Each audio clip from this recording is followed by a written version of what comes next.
યાદ રાખો કે હું તમારા ચૂંટેલા લોકોની યોગ્યતા પર નજર રાખી શકું, કે હું તમારા રાષ્ટ્રની આનંદમાં ઉત્સાહિત થઈ શકું, કે હું તમારી વારસા સાથે ગર્વ કરી શકું।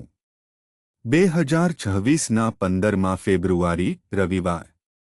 આજના સવારના ધ્યાન માટે મેં પ્રેરિતોના ક્રિયાઓ અધ્યાય 19 પદ 9 માંથી પસંદ કર્યું છે।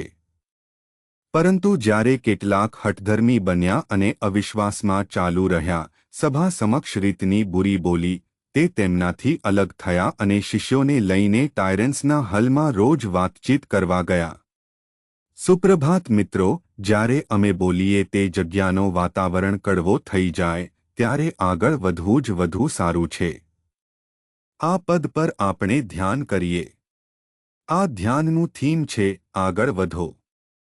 પાઉલ વિવિધ સ્થળોથી વિવિધ સ્થળો પર જઈને સુસમાચાર પ્રચાર કરતા હતા।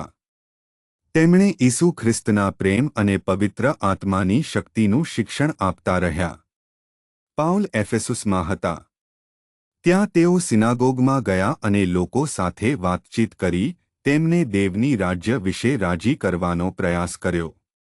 જો કે કેટલાક હઠધર્મી બન્યા, અવિશ્વાસમાં ચાલુ રહ્યા, સભા સમક્ષ રીતની બુરી બોલી, અને તેથી તેઓ તેમનાથી અલગ થયા। આ એક બુદ્ધિમાન નિર્ણય હતો કારણ કે તેઓ તેમના સાથે તર્ક કરવા, લડવા કે તેમના સમક્ષ પોતાની સાબિત કરવા માંગતા ન હતા। તેમણે ફક્ત શિષ્યોને લઈને જઈને તેમને વધુ સમજાવવામાં મદદ કરી। મિત્રો, કેટલીક વખત આપણને પડકારો આવે છે અથવા લોકો આપણા અને આપણા સંદેશ વિશે બુરી બોલે છે। આપણે ફક્ત તેમના પર ધ્યાન કેન્દ્રિત કરવું કે જેઓ સમજવા તૈયાર છે તેમને સંદેશ પહોંચાડવાની રીત અથવા કોને અને કેવી રીતે બોલવું તે પસંદ કરવામાં સાવચેતી રાખવી। કારણ કે ઘણી વખત જે વ્યક્તિ સાંભળવા માંગતો નથી પરંતુ ફક્ત સુસમાચાર અને આપણા વિશે બુરી બોલે તેની સાથે દબાણથી આગળ વધવું માત્ર વધુ દુઃખ અથવા અશાંતિ પેદા કરે છે, સુસમાચારની સાચી સમજણ નહીં।